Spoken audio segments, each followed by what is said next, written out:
Terima kasih kepada anda yang masih lagi bersama kami dalam Sirmak Kopi Odi TV 9. Nampak kan? Saya memang berjoging. Daripada bawah, kita naik atas. Sebab itulah pengorbanan kita kena lakukan. Dan kita nak cerita seterusnya ni tentang korban. Korban for ummah. Jadi kita nak buat korban, kita kena plan, kita kena tahu, memang kita kena tengok sendiri dan sebagainya. Tapi macam mana dengan saudara-saudara kita di luar sana yang mungkin hanya setahun sekali dapat merasa daging kan. Jadi kita ni nak bercerita dengan ikon kemanusiaan Pertubuhan Peduli Insan Malaysia. Kita bersama dengan Abdul Rahim bin Osman. Nama kat tulis tapi saya panggil Abang Rahim lah. Assalamualaikum Abang Rahim Inti. Waalaikumsalam. Apa khabar? Ya, Alhamdulillah. Alhamdulillah. Satu lagu? Satu lagu. Nanti ya. Okey, jadi bersama dengan Peduli Insan ni kan. Abang Rahim mungkin dah pernah pergi beberapa tempat. Sebenarnya saya sendiri pun bersama-sama kita pergi beberapa lokasi misi lah. Tapi hari ini nak minta Abang Rahim sendiri lah cerita tentang misi di Syria, Lebanon dan tahun lepas ke Yaman kan. Betul. Sampai orang Yaman tak pergi balik lah. Itulah tu. Jadi mungkin boleh kongsikan pengalaman sikit. Nasi Arab makan sekali kan? Itulah dengan cerita tak payah tu. Bismillahirrahmanirrahim. Assalamualaikum warahmatullahi wabarakatuh. Assalamualaikum. Jadi kita dah intim, Alhamdulillah UNIC antara ikon peduli insan. Kita dah pergi ke Lebanon, kita dah pernah sampai di Syria. Dan tahun lepas kita sampai ke Yaman. Pemerigian kami sebelum ni di Syria dan juga Lebanon kita lihat dah. Kita dah tengok dah rasa macam dah sangat sedih, sangat teruk dah keadaan di sana. Sekali bila kita tahun lepas Fakrul pun ada sekali tahun lepas kita bersama-sama ke Yaman. Rupanya Yaman jauh lebih susah sebenarnya keadaan mereka. Daripada Aden, kami sampai di Aden nak pergi ke Hudaidah. Perjalanan pada hari itu memakan masa hampir separuh hari. Dan bila sampai ke Hudaidah tu kami lihat di kiri dan kanan di tengah-tengah padang pasir tu tiba-tiba ada rumah-rumah orang yang macam kita tak boleh expect ada rumah kat situ. Kan rumah yang anda boleh lihat di Kata TV sekarang kita tak nak namakan sebagai rumah pun macam tak layak sebab dia adalah kemah. Bahkan ada lebih teruk daripada kemah sebenarnya ada yang disusun jerami-jerami dan juga ranting-ranting kayu jadi sebagai rumah yang hanya boleh dimuatkan oleh seorang ataupun dua orang sahaja. Itu adalah rumah ataupun syurga bagi mereka dan barulah kami sedar bahawa Yaman memerlukan perhatian kita di samping juga kita tak pernah lupakan juga Syria dan juga Palestin. Baik. Gaza, jadi kalau kita tengok sudutan-sudutan di TV tu kan. Ini suasana sebenar lah ya. Betul. Yang kita pun serba salah kan. Tapi dia orang sambut kita tu macam seolah-olah tak ada apa-apa meriah kan.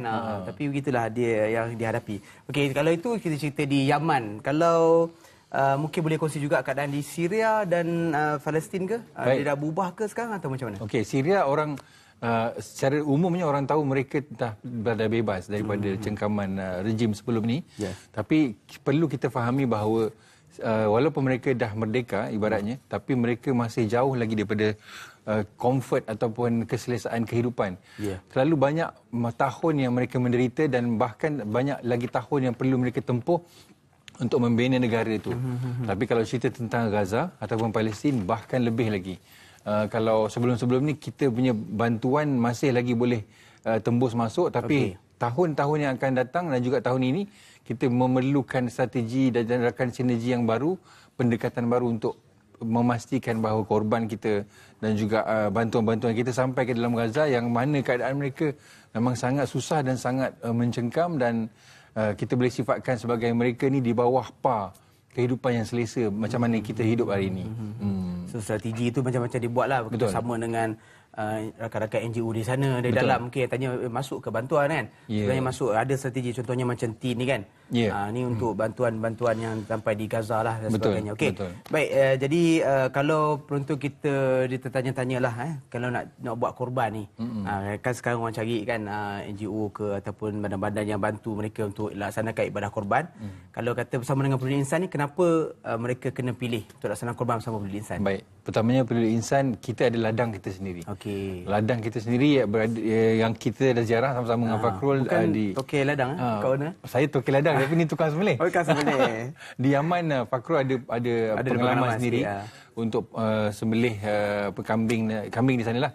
Dan juga di Syria kami pun pernah sampai alhamdulillah di Syria ada ladang sendiri Peduli Insan. Jadi memang sangat trusted dan kita percaya Kita dibeli insan ni, kita sangat memastikan ternakan-ternakan kita mencapai orang kata KPI yang khusus sebelum kita layak untuk dikorbankan, memastikan orang yang dapat agihan korban tu nanti lebih ramai dan lebih berhasiat kan.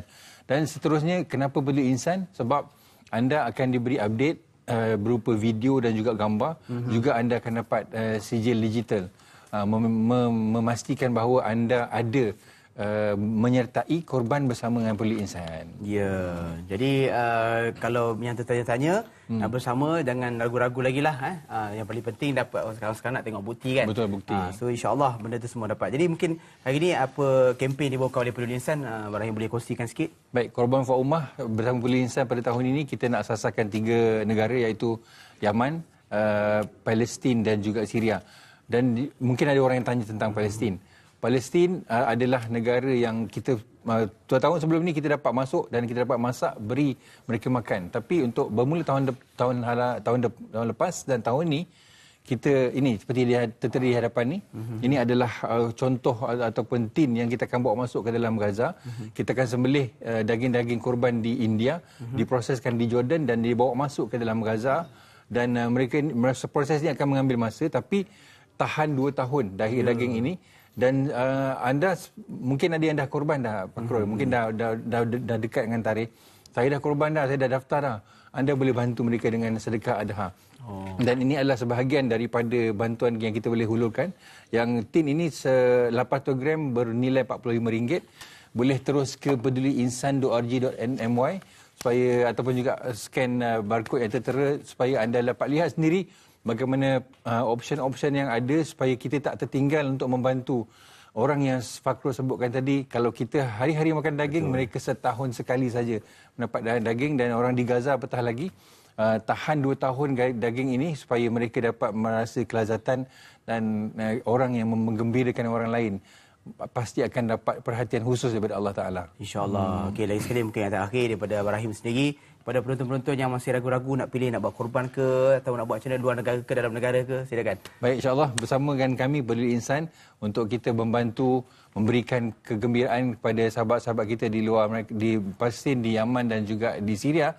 Bersama dengan kami Korban for Ummah, berilah mereka kegembiraan dengan daging yang berkhasiat dan daging yang sangat-sangat jarang mereka makan, memberikan mereka kebahagiaan dan memberikan pahala juga kita atas mungkin kesusahan yang kita hadapi, dan Allah akan berikan kemudahan atas apa yang kita sedang hadapi, memberikan kegembiraan kepada mereka, insya-Allah. Insya-Allah, semoga dipermudahkan urusan segala-galanya dan diterima. Amin. Ibadah korban tu, kerana Allah tidak hanya melihat pada darah dan daging itu, tapi walakin yanalhu taqwa minkum, Allah melihat kepada takwa kita, insya-Allah. Saya ucapkan terima kasih kepada ikon kemanusiaan Pertubuhan Peduli Insan Malaysia, Abdul Rahim bin Osman. Masih banyak Rahim, insya-Allah berkongsi pada kita. Mari kita pergi sembelih sama-sama. Boleh. Insya-Allah. Okey, baik para penonton semua. Jadi selepas ini kita nak kongsikan kepada anda stesen radio ni memang dah sangat famous. Cumanya program baru, gandingan baru, penyampai penyampai dah lama cuma digandingkan dalam satu segmen yang baru. Nak tahu siapa? Terus bersama kami dalam Nasi Lemak Kopi O. Nasi Lemak